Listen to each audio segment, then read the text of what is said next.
بالله من الشيطان الرجيم. بسم الله الرحمن الرحيم. الحمد لله رب العالمين، والصلاة والسلام على رسولنا محمد وعلى آله وصحبه أجمعين.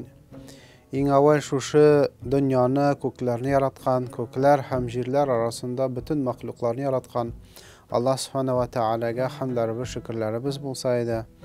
Hamda payg'ambarimizga, eng nurli insonga payg'ambarimizga Muhammad Mustafa sallallohu alayhi vasallamga salatlarimiz, salamlarimiz bo'lsa edi.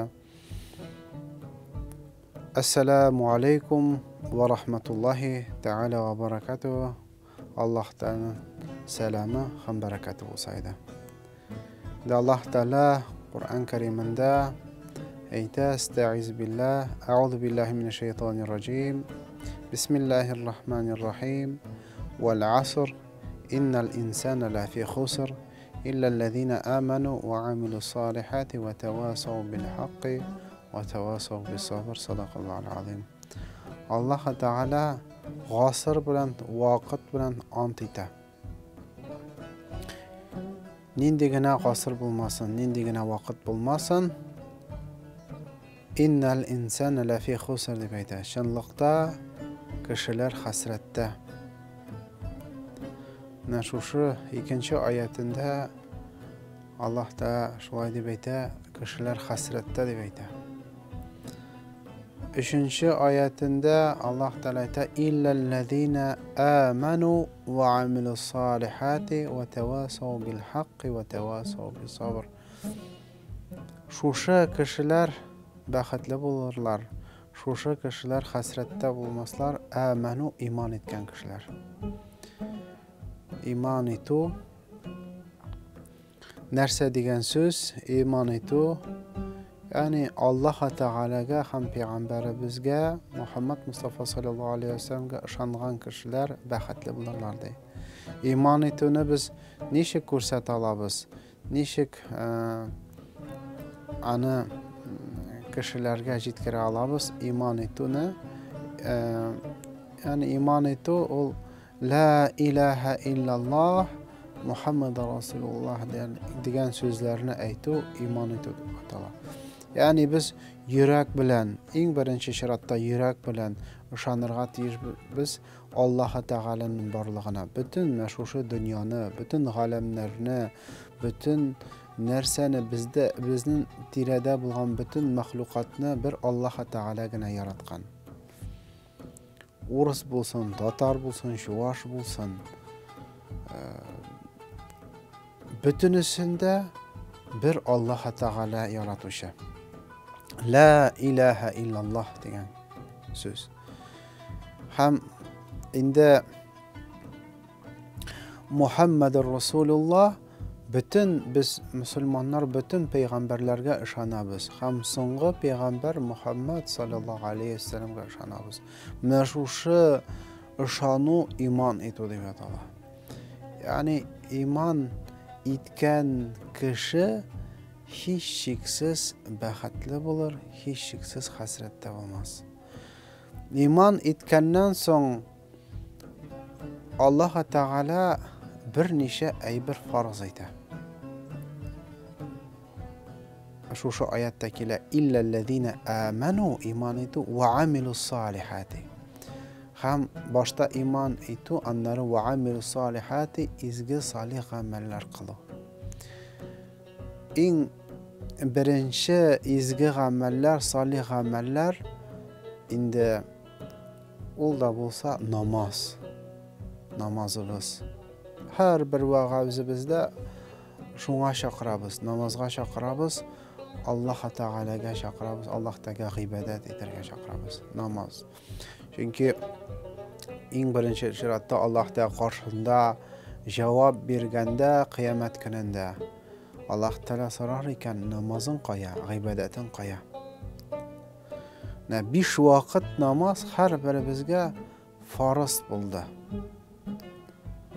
Alloh taolo bizga shu ibodatni farz etdi.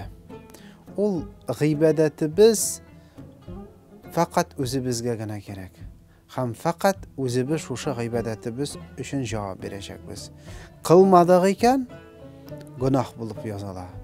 Qildik ekan, namozimizni qildik ekan, ajr bo'la, savob bo'la.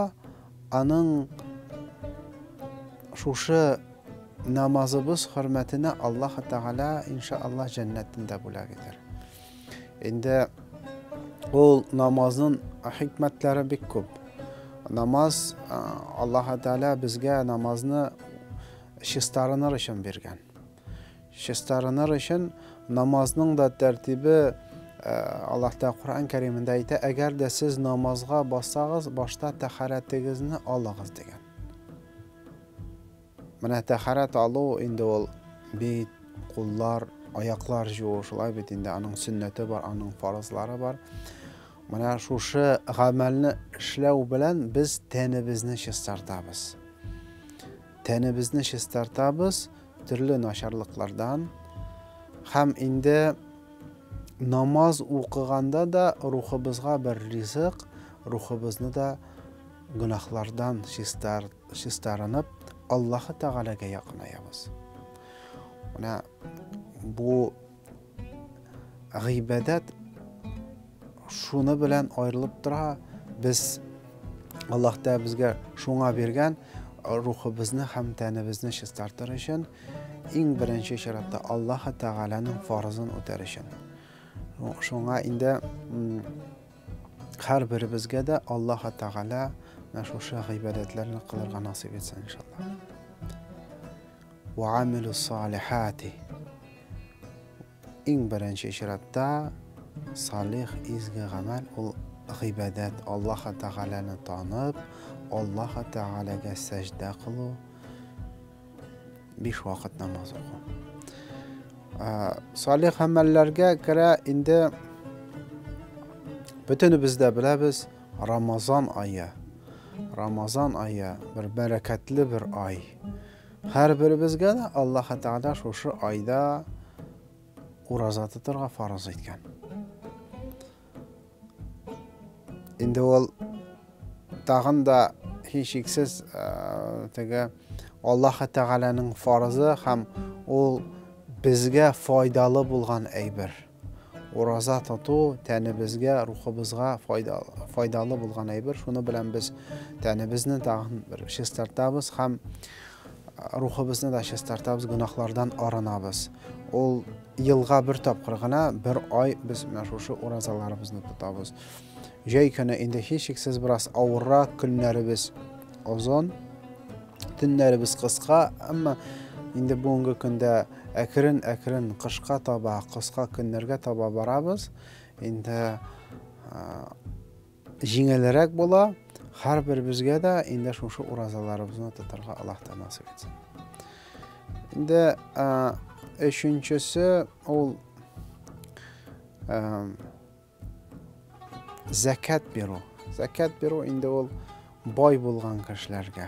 Boyligi bo'lsa, u kishi zakat berishga tegish. Ul endi ansi da g'ibadatga kira. Qo'y bir kishilar bugun ana dega nalog deb o'ylaydilar, ammo lekin ul nalog tugul, ul g'ibadatga kira.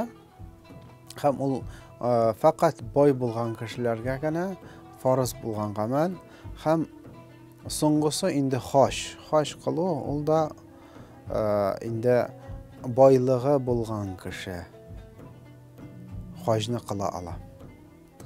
Boyligi bo'lmagan kishi anga xosh farz bo'lmay. Endi har birimizga da mana shu g'ibadatlarni qilirga nasib etsin Alloh taolo. Endi va amilus solihati, mana shu solih amallarga da bu g'ibadat ulushi g'ibadat deb ataladi. G'ibadat tag'in sunnat g'ibadatlar bor, nafl g'ibadatlar bor, vajib g'ibadatlar bor. Butunisi da g'ibadatga kira.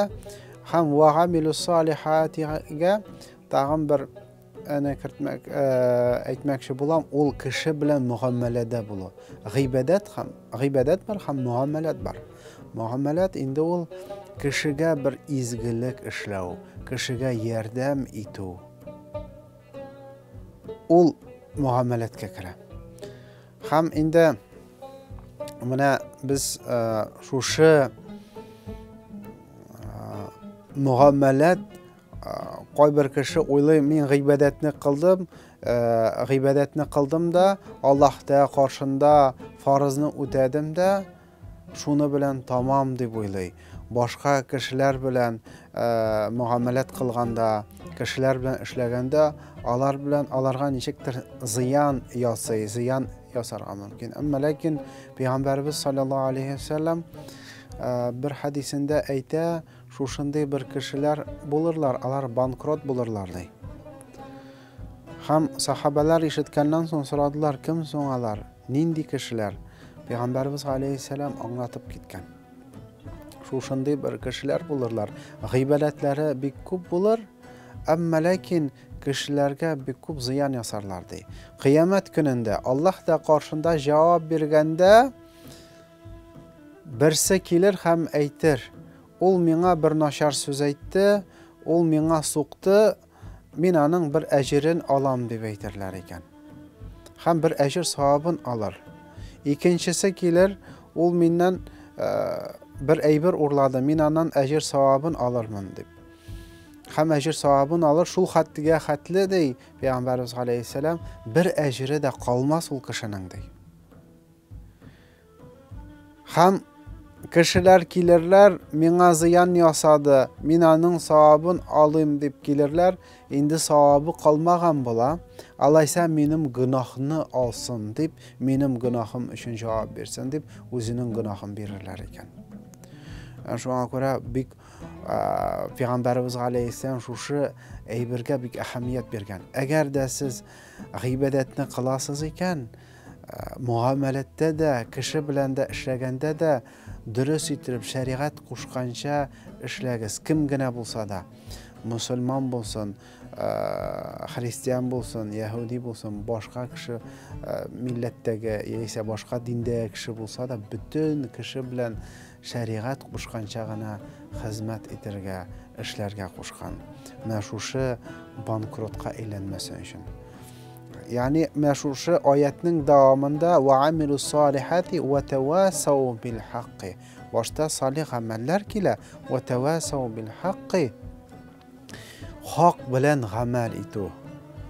Turmushunda butun yerda haq bilan amal etu deb Alloh taala qo'sha. Nindigina hal bo'lmasin, nindigina ravishda bo'lmasin, haq bilan amal etirga qo'shgan Alloh taala. وعملوا الصالحات وتواصوا بالحق وتواصوا بالصبر. Ham sabr bo'lirga qo'shgan.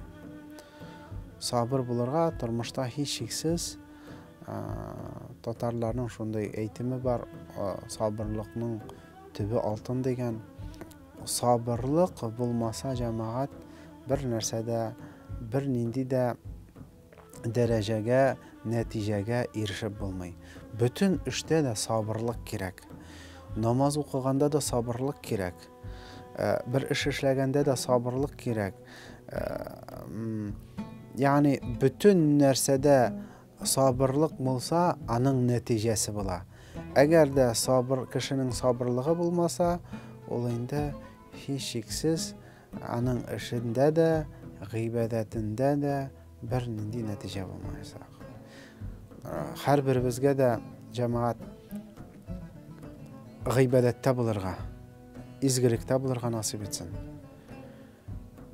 Sabr bo'lirga nasib etsin. Shu izgiliklarimiz bilan, g'iybatlarimiz bilan Alloh taolaning rahmatini, Alloh taolaning rizoligini, Alloh taolaning jannatini erishishga har birimizga nasib etsin.